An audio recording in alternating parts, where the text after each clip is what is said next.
Greetings and welcome to the Rock and Roll podcast. Check out this record. My name is Mark, and with us, as always, is a guy who can really drop some balls on New Year's Eve. It's Frankie D. That's right, Mark. And please don't forget our new pal, Mother Clucker. Yes, Mother Clucker, everybody. Welcome back to the show, friends.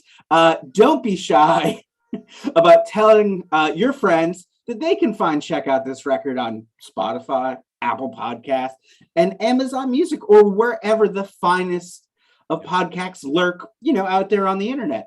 Heck, we're even on YouTube, Frank. That's right, Mark. New episodes drip and drop. Excuse you, Mother Clucker. Jeez, they drip and drop directly to your ears every Friday. And of course, I'm covered in all this fake blood, everybody, for your listening pleasure. Oh, he sure is. Here on Check Out This Record, Frank, Mother Clucker, and I review albums track by track, but that's not all. No, sir, it isn't. We also indulge in a wide array of musical discussions, like our Spotlight series, where we focus all of our energies on a band's catalog and see if we can figure out what the hell they're all about. That's right. Or in our Versus series, Mark, we're going to pit two to pit against each other. There you go. Yep. That's what I'm trying to say. And they're going to duke it out for total. This is the last one we're doing for 2021. Total stereo domination. I was so hoping Mother Clucker would jump in on that. Now, if social media is your thing, and we know it's Mother Clucker's, please be sure to check us out on Instagram. We even have a Facebook group where we like to drop additional content because, let's face it, of all the trash you can be looking at on the internet, ours is pretty okay. Yeah, don't forget to pop over to the world famous Tuba to You, where you can watch us make these faces. You can, as we try to put this together, and listen, we're literally just putting it together like right now. And who knows, maybe there'll be some exclusive content coming you won't want to miss as we get into our third season. So be sure to fire off a click mark on that old subscribe button. Mm-hmm. Well, it's that time of year, buddy. It's the obligatory year in review. Hey. Frank, this has been a year, huh? Yeah, man, I feel like now we could say that with every year, and I've come to realize that's just how life is. Like, years are crazy, life is intense, but there's a beauty to it, and the context of it being that we're in this moment right now, and I'm with you, my brother, and of course, Mother Clucker. You said it, brother. Let's not focus on all the negative shit out there and talk about something awesome, like records. That's why we're here, and you're here after all. Frank, while there were a ton of albums released in 2021, a few really stuck out this year for better and some for worse. I was thinking we could start off with our favorite albums for the year. Would you be so kind as to kick us off? Yeah, absolutely. So, an album we reviewed this year in one of our episodes is Hold Steady, Open Door Policy, of course, found in our archives. I really love how Hold Steady blended their old lyrical style with their newer musical style and still managed to keep things interesting. Each song acts as a story with these lush visual backgrounds and characters that really exude struggle. So, it's a really peeled back look at these individuals. And if I recall in my review, I liked all but one song. So I still like it. Most excellent. Well, I really love Dion's Stomping Ground. Feels very much like a follow-up to his 2020 Blues with Friends. Dion shares the spotlight with, some of his legendary musical friends, and we get bluesy rock album that showcases what Dion and each of those very intelligent friends can do, and it just feels so damn good. Oh, it really does. And I just want to say two things. So I forgot, I have some honorable mentions, of course, which is for sure. Brian Setzer's Got to Have the Rumble. And of course, The War on Drugs, I Don't Live Here Anymore. So those were also good records. The second thing in relation to what you just said is that one of the highlights of my year was actually meeting Dion via Zoom. Yeah. And watching him talk about life and parenting. Extremely interesting. And I was able to ask him a question, and it was blissful. What can I say? Right on. So now we're going to talk about Lucero, When You Found Me. And, man, I think this is a band that just got they get better with each album release. The past three records, I think, have really shown them forming into their own. And as you said, Mark, yeah, they have punk credibility, but this is alternative country, and I would love it if it was more at the forefront of the genre. Yeah, definitely. That's a great band. Be sure to check out Lucero. Yeah. An album we didn't talk about at all is the Mighty Mighty Bosstones, when God Was Great. Well, Yeah. it didn't blow me away. There was something about this album that reminded me so much of my childhood and the innocence of believing in God as a child that really connected with me. I've been listening to this on the sly almost as a guilty pleasure, like all year since it came out, but it really is a very tight record with some heartfelt moments that really just kind of stuck out to me. Well worth the listen. I'll probably finally buy this sooner or later, as I've picked it up 2 or 3 times and then gone, hold on, wait a minute. I'm spending too much money, and I put it down each time. But it's not worth saying. It's not worth getting. It's a fun little record. It just brings you back to what you loved about the Mighty Mighty Bosstones, and a simpler time. It really is a beautiful record. And it seems to me, and correct me if I'm wrong, Mark, just from the little bits I've heard, and I have to sit down and have a proper listen to it too. It's almost like a little, they matured a little bit too with some of these songs, right? I mean, they were bound to grow up at some point. Yeah, right. I would hope so, right? I would. Mother Clucker. I know, he's got a mouth on him. Let me tell you. Speaking of growing up, the next album, the Killers, Pressure Machine. Longtime fans, of course, and this is a big band here, and so I do like sometimes popular bands. Longtime fans of the Killers, I'm sure, were disappointed when they attempted their own version of Nebraska. It wasn't the new wave big sound that they were used to, but to me, I felt that it was super ambitious. The album should basically be called Utah, because each tune gives us a viewfinder of life and Utah and the bubble that we can find ourselves in if you stay in a place like that for too long. It explores all things that you would expect in this environment. And Brandon Flowers, a man who follows faith, has no problem questioning it in this record. And to me, I think that's a great way for a band to progress. So I really enjoyed this record. Very cool. Very cool. I wanted to keep it kind of on the ska front because I really feel like there was a ton of great ska coming out this year. And we're really seeing, I think they're calling this like the 85th wave of ska. So I don't know. Look, it's just, there's a lot of ska now. It's all forming together, but I think there's a lot of kind of cool stuff in it. One of them being the band Joystick. Their new album, I Can't Take It Anymore, is everything you want out of a modern ska punk band. The band is self-described as bombastic, but never pretentious. And the energy emits from the energy they admit, is just absolutely amazing. And I Can't Take It Anymore is stunning. This is the band's 4th album. And I really can't wait to see what else they have in store for us. It really looks like they're steamrolling ahead, getting a lot of momentum, and really doing some of their best writing. That's cool, man. That's one I definitely got to check out for sure. Sure. One has been a constant topic with me and you, Mark, off record, has been Turnstile. Glow On. Of course, we chatted about them the other day, but I love the direction this band is going in. And we reviewed their first album in the archives, of course. As you said, Mark, I think, and I agree with you, I think we're on the cusp of another genre mashup of hardcore and prog rock. So progcore, I guess. Listen, I think they took the page out of the Refuse the Shape of Punk to Come with their musical expression and have that be projected in other music aside from hardcore. It's really impressive. And what's so crazy, some of these songs don't even sound complete. I mean, some of them are just at 2 minutes, and it sounds like they could have even went more, but they stick with you. I mean, I think that album, if I'm not mistaken, is 34 minutes in length. So it's like, wow, this thing that's gaining so much momentum is only 34 minutes. It's pretty impressive what they're doing, Mark. Yeah, I agree with you. I'm really enjoying that new Turnstile album as well. Yeah. Another one I dug was Chubby and the Gang. Mutt's Nuts. This is a hard album to pin down. It feels like they harnessed the Ramones' love for 50s rock and roll and forced it through the lens of a post-hardcore London. I don't want to say circa Leatherface, but certainly in that vein. I mean, to me, I could be way off on that. Like I said, I'm really having a hard time pinning this band down. And that's why we haven't talked about it, because I want to be able to understand them more. But I just really dug this record.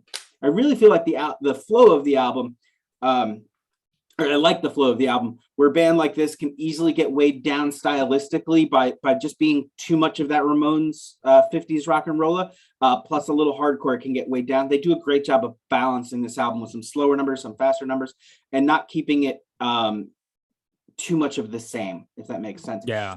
They balance the record by making sure they didn't get stuck in one tempo or style for too long and move quickly between them just to keep me engaged the whole album.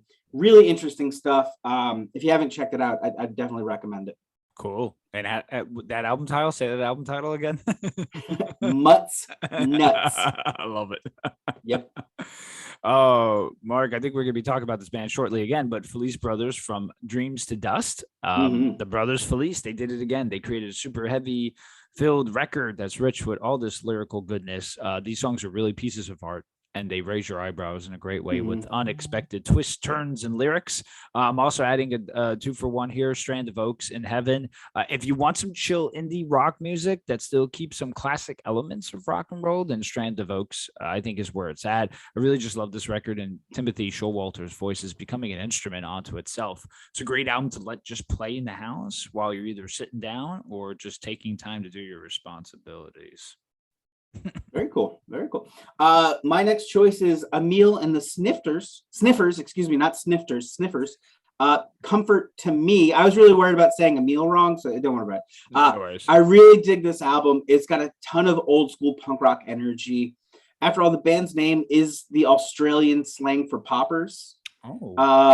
Because according to the band, you're high for 30 seconds and then you have a headache. And that's what our band sounds like. I just love that.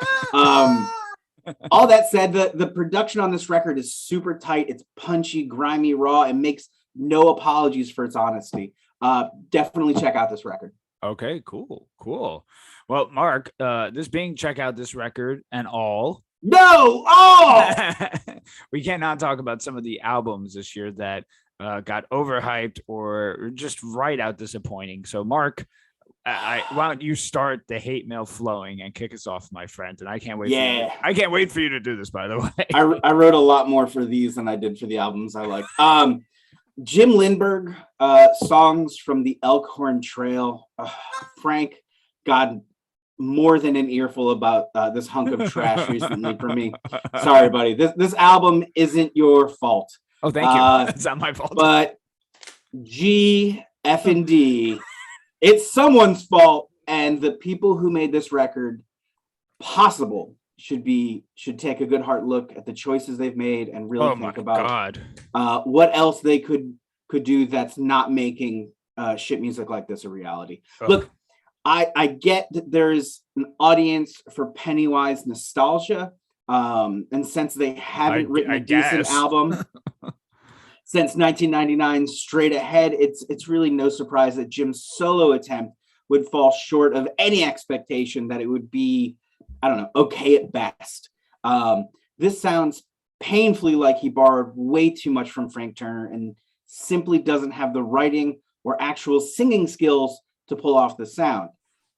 He can't sing, and he never could. But no one was listening to Pennywise because Jim's voice spoke to them. Right. It was the songwriting of Jason Maskey Thirst that the band built their loyal following on. And after his death, they had kind of an AC/DC moment with Full Circle, and then were able to scrape enough together for Straight Ahead to put out, kind of a decent enough record. But as you can tell by listening to the subsequent records, the content falls right off the tracks into cliched political punk dumpster firedom, which leads me back to this record.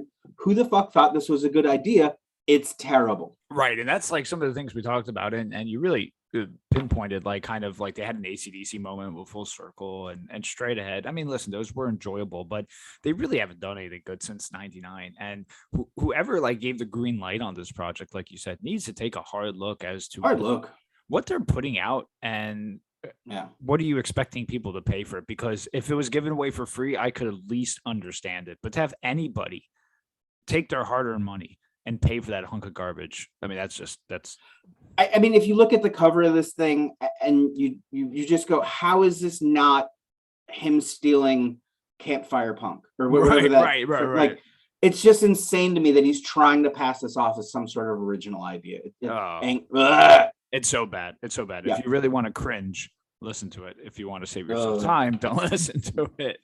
Well, so here's my side of the hate mail. I'm going to say Rise Against Nowhere Generation. They are, in my opinion, falling into the realm of a consistent, that consistent mediocre releases that all sound the same. I've maybe expected too much from them, but their last few albums, I feel, are just stale. I think the reason that they don't get any real heat, first of all, they have a massive fan base, but there is still some aggression to their music sonically. But if you take that away, it's these generic societal songs that are just consistently falling flat. Yeah, they're just modern 90s hard rock. That's right. All they are. Thank you. It's so generic and boring. I can't stand That's what I was trying to piece together. Yeah. There you go. I mean, look, they belong on Ozfest. I don't know what to tell you. Right. Thank you. I saw them live. The Descendants and the Menzingers showed them up, and they each played a set a quarter as long and didn't have the theatrical backing. Thank you. Yeah, that's right. So, The Offspring. Let the bad times roll, Frank. You said it, mother clucker. This isn't a case of these guys are so rich they're just out of touch, or at least not for me. I don't have any reason to think that. I don't think this album had anything to do with anything.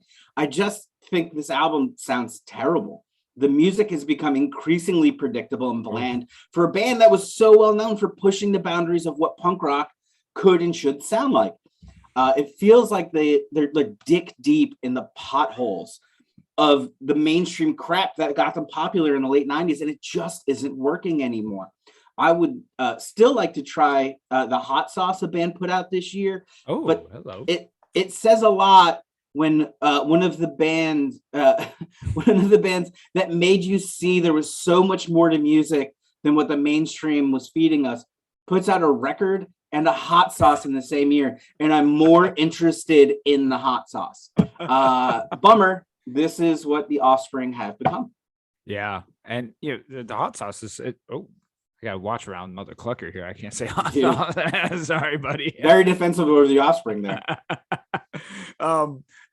Again, we always talk about this, Mark. They had 1, 2, 3, 4 really steady albums, with Ignition being one of my all-time favorites. It's so crazy, and then there's such a far cry of anything resembling that. And as you said, they are dick deep in the potholes of just mainstream shit. be sure to check out in our archives. Yes. Green Day's Dookie versus the Offspring Smash. We had a blast doing that one, and that album as well still really fucking holds up. Smash is still a great record. And Kerplunk versus Ignition too. So that's right. Because we had to do a follow-up. Yeah, we did. Yeah. So Mark, this came out. I was like, did this come out in 2021? Because I couldn't remember. But it's so painful. Foo Fighters, Medicine at Midnight. You can catch us, of course, thrashing this record earlier on this year. 10 months later, the album is still shit. It didn't change. Yeah. It didn't change. No. Listen, Grohl is such a likable guy that we consistently give him a pass, I think, on the constant stream of mediocre rock and roll. But these songs are super corny. Whenever they were trying to go for, which was trying to add a pinch of what rock sounds like in 2021, just didn't work. More albums like this musically, and I think they're going to just turn into a nostalgia act. So. Dang.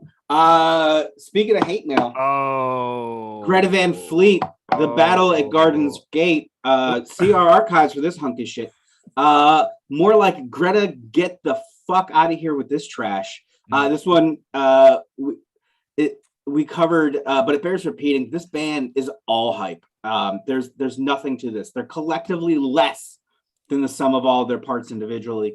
The phrase modern cult following comes up with these guys, which makes sense. You'd have to be dumb enough to join a cult to like a band like Greta Van Fleet. Still stuck under the weight of that label, the modern Led Zeppelin, that they refuse to embrace publicly, but clearly can't help but trying to rip off sonically. And then there's their costuming, which just fucking makes me absolutely insane. I said, fuck this band yet? Fuck this band. Break up already so that guitar playing brother can join a better band. Well, Mark, I'm not trying to be cheap here, but I'm Uh-huh. totally saying that I'm adding this album into my, Yeah. quick little blurb as well.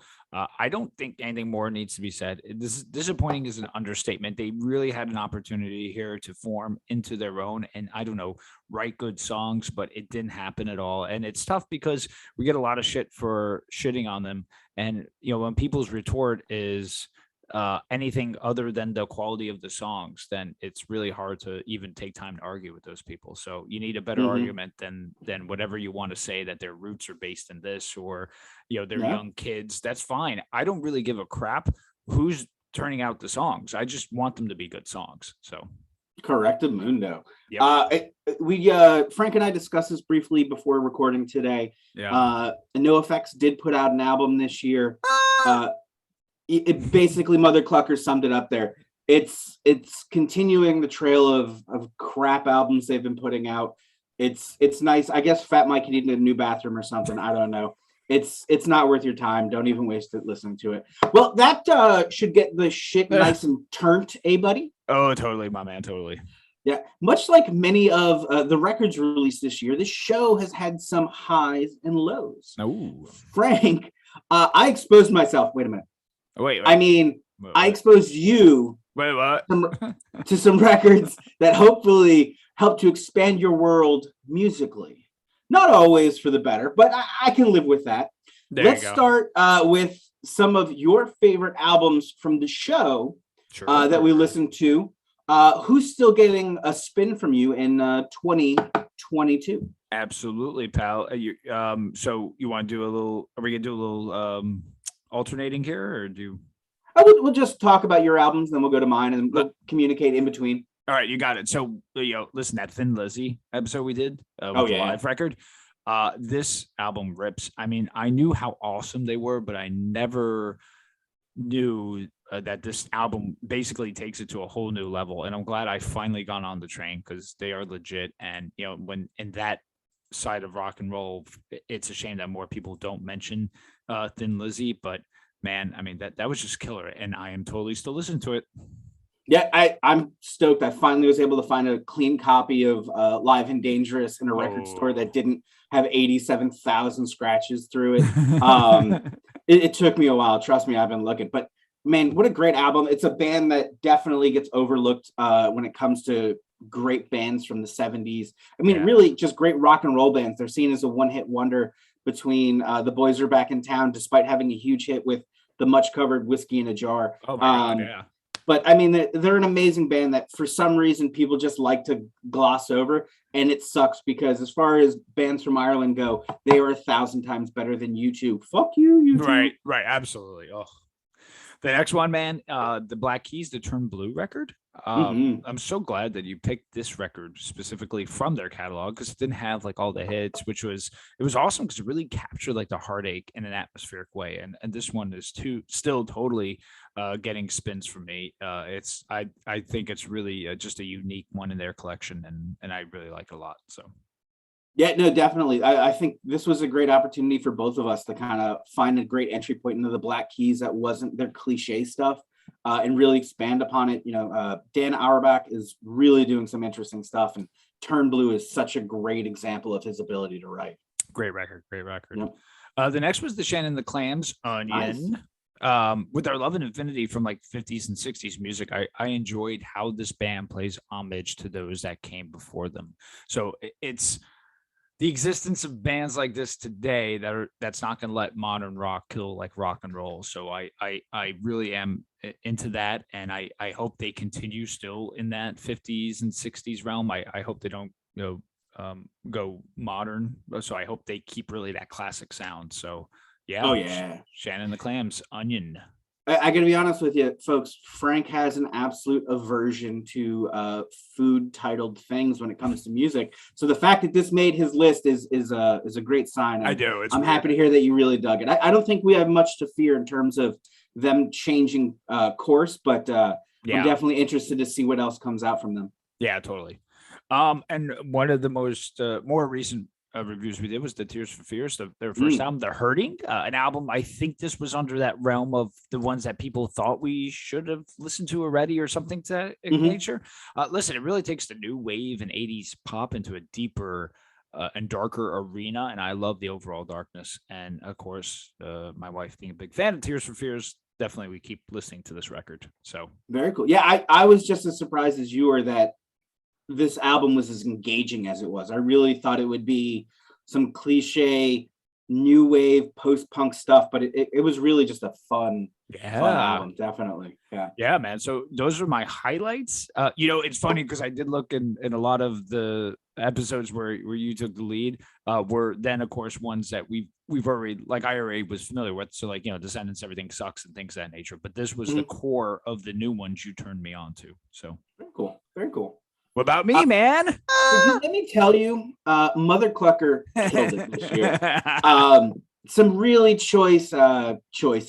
And my record collection is fatter and happier. That's subjective. For many of your picks. First and foremost, one that I would love to find on vinyl. Damien Gerardo, Manicopa. Man, I really enjoyed sneaking my way into Manicopa and exploring it. Like I was one of those kids from Stranger Things, just falling into the darkness. Really cool album. His catalog is so rich with beautiful, haunting albums. Definitely check him. His whole catalog out, but Maricopa in particular. Yeah, man, what a great record. Yeah, he was like really my obsession for like 4 years ago, and just such an interesting guy, and his concepts are great. And I've talked to him briefly sometimes over Facebook, and the dude is just completely humble, completely interesting, and I love his record. So definitely check them out for sure. Very cool. Another one that I'm blown away, I picked up right away. Townes Van Zant's self-titled album, Townes Van Zant. America's forgotten national treasure as far as I'm concerned. This is one of, like I said, I picked it up before we recorded the episode. I knew I wanted it and bought it. Absolutely stunning songwriting. And when you learn Townes' backstory, it adds a depth that the Atlantic Ocean could just fall right into. I mean, just an amazing album. So much going on.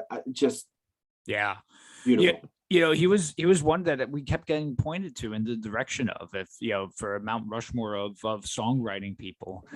He was comparable to Dylan in the sense of what he could put together. And it's funny because I've always heard his name, but it was for some reason Van Zant linked up in my mind to Lynyrd Skynyrd or something like that. And I was like, I must have heard of him already before. But right.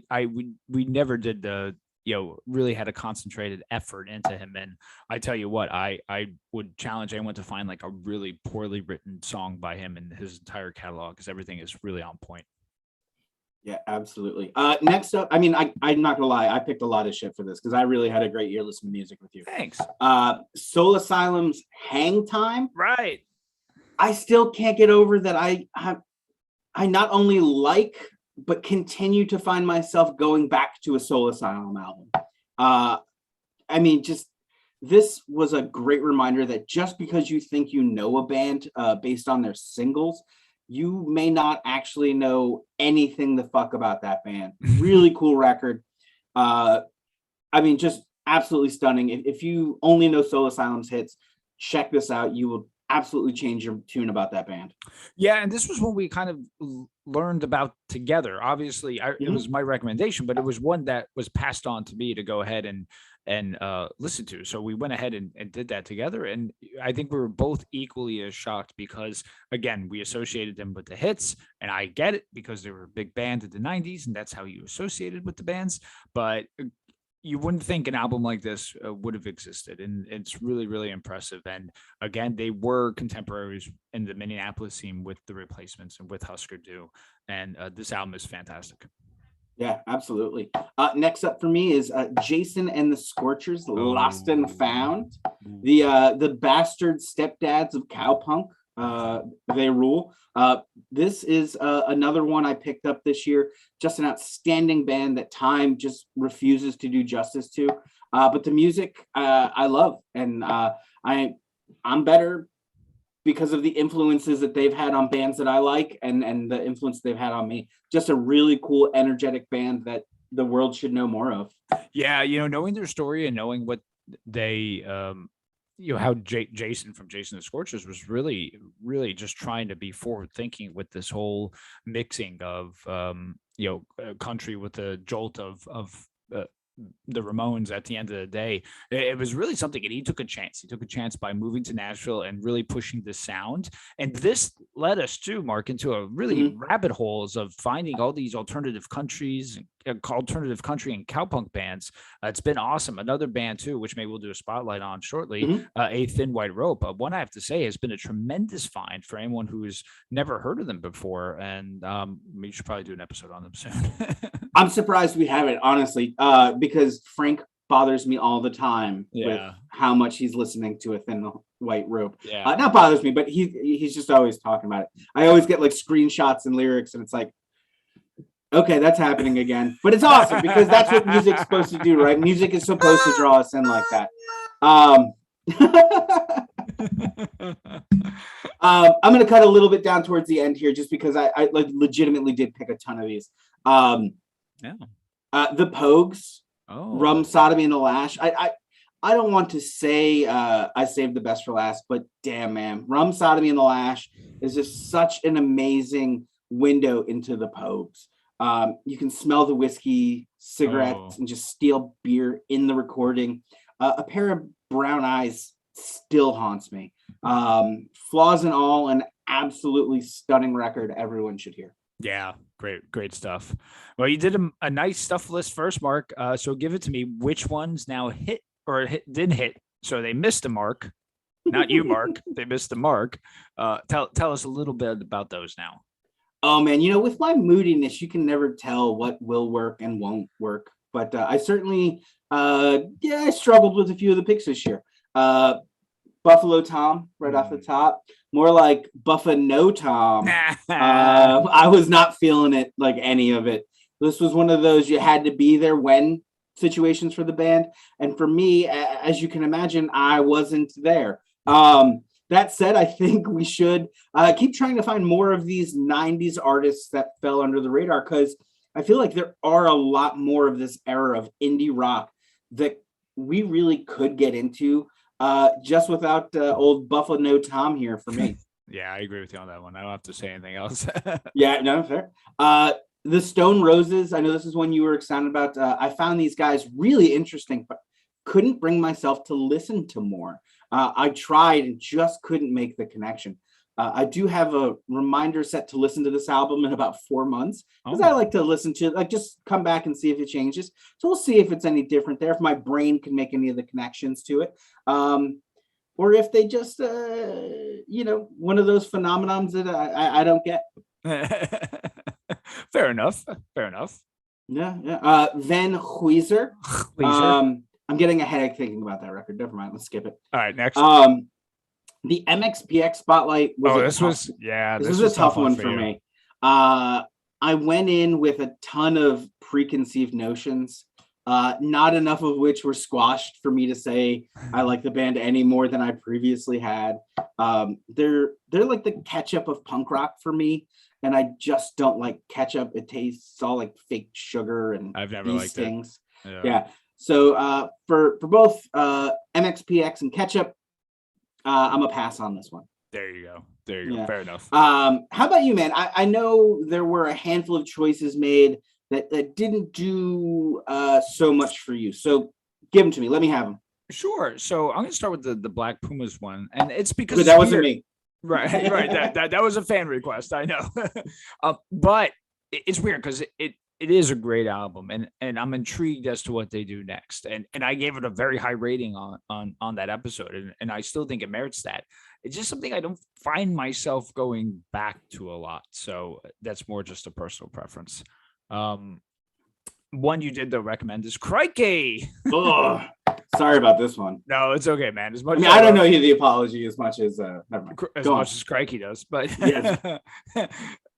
Listen, I love Fugazi and Mackay.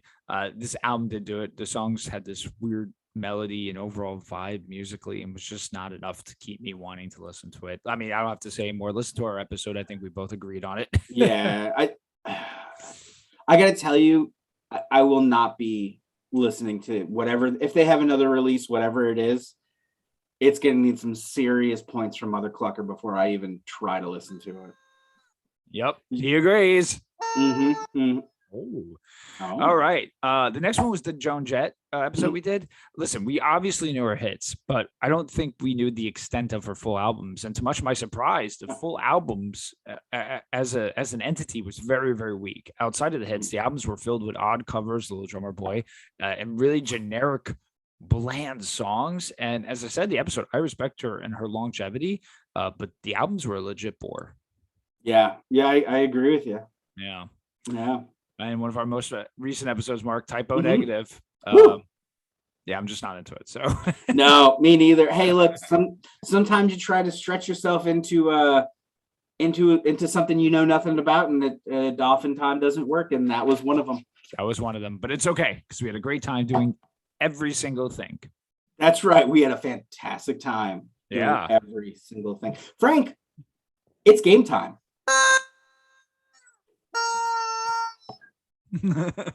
You and Mother Clucker are going to play a game, a trivia game. In each question, we'll have some relation to an artist that we covered this year. All right. So I'm going to start you off with an easy one. Now, there are a total of 90 possible points. You need to get 70 to win. Each question's worth 5 you points. You have your own scoring system. Let's see if I remember to keep score. All right, question 1. Yeah. Paul McCartney credits this artist with, quote, teaching him everything he knows, end quote. With teaching him everything he knows. We did the Paul McCartney episode. That was this year, wasn't it? That was the first episode of this year. That's right. Let's see. Teaching him everything he knows. Teaching Paul McCartney everything he knows. It wouldn't be excuse you, Clucker.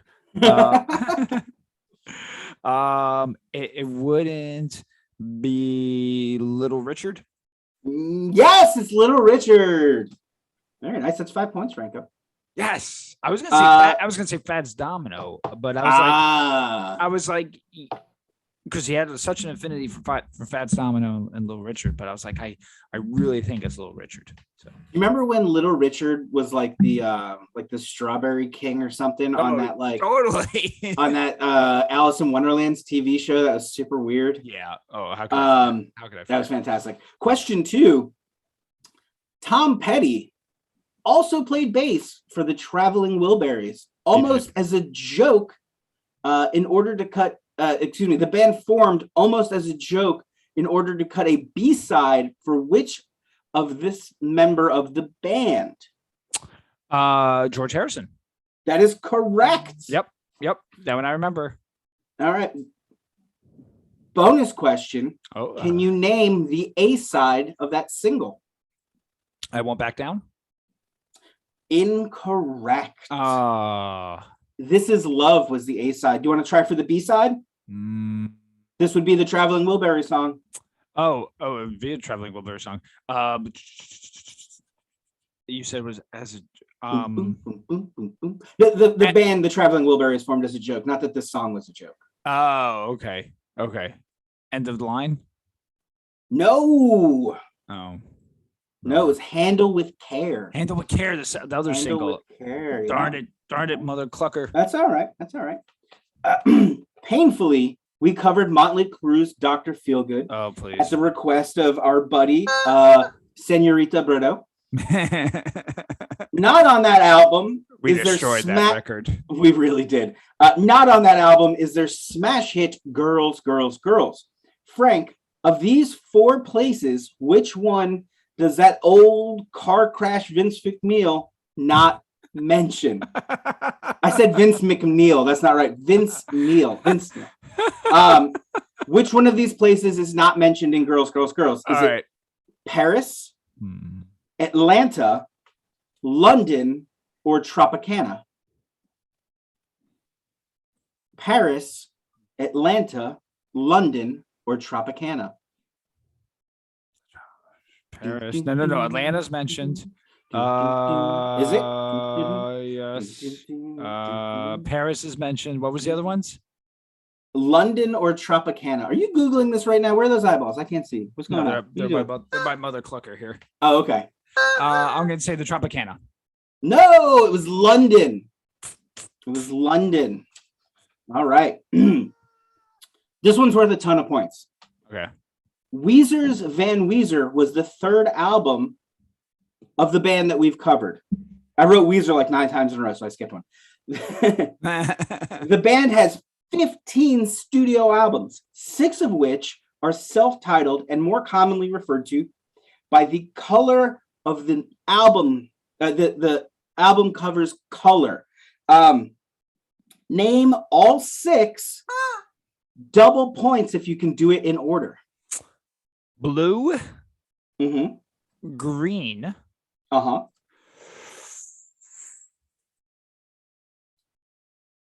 Red. Uh-huh.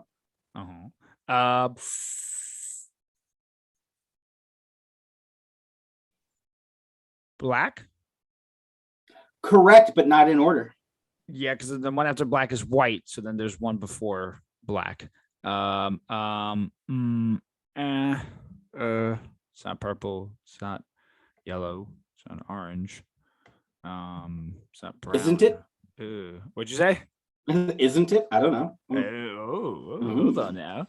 It's not. I'm trying to think of primary colors. Now I'm trying to think of secondary colors. I could get blue. I get green. I get red. I know there's one in between there. Then there's black, and then there's white. I don't know that last one. Teal. Oh, the teal cover, was the last cover one. record, which I didn't. Okay, there you go. Yep. Hey, look, you still made out pretty good on that one. You got some good points there. Yep. We'll have to take a commercial break so I can add all these up. We learned. Thanks, Mother Clucker. We learned a lot about the infighting amongst the members of the Ramones. Oh, we sure did. When we covered Subterranean Jungle. While the band was always a 4-piece, there were actually how many official members of the Ramones? At this particular time, or like overall? Overall. How many official Ramones? How many people to have, just to clarify, how many people to have the Ramones last name? Correct. Officially as members of the band. Also, I'll give you 5 points for each one that you can name. 20, 25. Eight. Oh, final answer? Yes. Yes, you're right. 8. Do you want to try to name them? Each one's worth an extra 5 points. Joey, Johnny, Dee Dee, Tommy, Marky, of course. There was that Richie character, CJ, and Elvis. Oh, great job. That is all 8 Ramones. All right. Next question. Yes, sir. Black Sabbath. Oh, that's blew your mind too. Earlier this year when we covered their masterpiece, Masters of Reality. Oh, so true. It's hard to think of the band with any other name. Frank, can you tell me which of these 4 names the band used before taking the title Black Sabbath? I'll try. Earth, Wind, Fire, or Church? I'm going with Church. Ooh, incorrect. It was Earth. Yeah, sorry, buddy. So they were going to be Earth? They were Earth first, yeah. Could you imagine Earth, Master of Reality? Earth first. Yeah, Earth, Sabbath, Bloody Sabbath. That doesn't make any sense. Okay. Thankfully, they changed it. Absolutely. Good old Geezer Butler on the save. Huey Lewis of the famed Huey Lewis and the News has countless credits for playing his harmonica for many of his friends. Speaking of loud noises people think people don't like, he also played a helicopter pilot in this 1998 sci-fi flick. Really? I really went all the way around to get to that question, didn't I? Man, I thought you were totally going in another direction with it. Yeah. 1998 sci-fi flick. with Huey Lewis of Huey Lewis and the News flying a helicopter. It's the power of love. That has nothing to do with it. I just wanted to sing a song just to try to, so we didn't have a bunch of dead air. What came out? Jeez, what came out in 98? Movies. Yeah, movies. Armageddon? Nope. No. It was the movie Sphere. Who else? Sphere. I don't know. All right. That was all I looked up for the question. All right, last question. Are you ready? This one's a long one. I am. All right, here we go. Known as the little old band from Texas, ZZ Top was anything but Lil. In 1976, they embarked on the worldwide Texas tour, commonly known as WWTT. Packing tractor trailers, nobody says that, packing tractor trailers with all sorts of Texas paraphernalia to bring, quote, bring Texas to the people. We're talking longhorn steer, black buffalo, vultures, and rattlesnakes, as well as plants like agave and cacti, plus a giant stage shaped like the state of Texas itself. Right. The animals were displayed on stage as the band played. Frank, can you tell me which animal went on a rampage and smashed the tank housing the rattlesnakes? God, they brought animals into this, huh? Yep, longhorn steers, black buffalo, vultures, and rattlesnakes. I'm gonna say okay. So that's the choices. Yes. Remember that they smashed the rattlesnake's cage. Right. Hold on. Or tank. Hold on. Or you and Mother Clucker and working this one out. Yeah, give me a second real quick.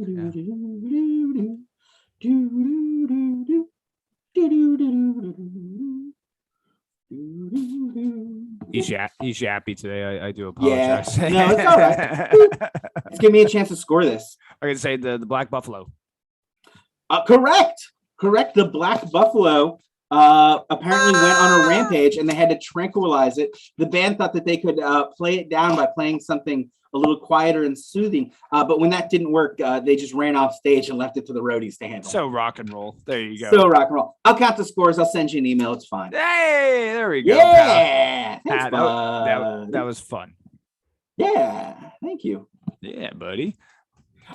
Frank, we're taking next week off. We are. So our next episode won't drop until January 7th-ish, provided I can use a calendar. Yes.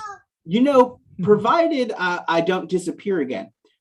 You want to tell folks listening around the interweb what we have lined up for our first installment of Check Out This Record 2022. Yeah, so excited. I mean, just a lot of cool thoughts going back and forth. But we wanted to kick off something with a conversation, of course, we had the other day, and we're like, well, why hasn't this been covered more? So anyway, we're talking about feelings and leftovers, right? For the same reason, Mark, our love for Lagwagon. We've never really concentrated on these records, and I don't know why. And we were both in the same arena with it. As much as we love and admire this band, this album, and of course the Leftovers album, which is a B-side album, we never concentrated on. So maybe we'll figure out as to why that was, or maybe we'll find out what's going on. But I'm ready, my man. I'm ready to do this. Excellent. So pumped. We've never been shy about our love for the mighty Lagwagon, and I'm looking forward to getting into those nooks and crannies of the band myself. I think it's safe to say we'll probably do their entire discography throughout the course of this show. I'm sure. Just so that we don't have to breeze through it on a spotlight. Anyways, as much as we can before Frank kills me for making him listening to too much weirdo metal. I'm not sure where that sentence came in, but you better not. Yeah, I'm just following the babes. I mean, music. I'm just following the music, my man. You too, Mother Clucker. A huge thank you to everyone who listens to this program and helps us out with requests, suggestions, and of course, making fun of me on the internet, where your opinion means nothing. Your opinion means nothing because it's the internet and everyone has one. That's right. Mother Clucker said it. And thank you, everyone who listens. Of course, remember, like, subscribe, rate, review, and be safe out there. Yeah, not only did you make it to the end of the episode with us, but you made it to the end of the year with us. Thank you so much. For the last time in 2021, won't you say it with me now? Oh my. Oh hell yes. Oh my. Oh man, that sounded really good. Like you didn't do taps or something. It's where you squeeze them. That's really what it is at the end of the Really? So you can kind of play Mother Clucker like an instrument, huh? Absolutely. Oh man, that's good stuff. Yeah. Bye. Bye.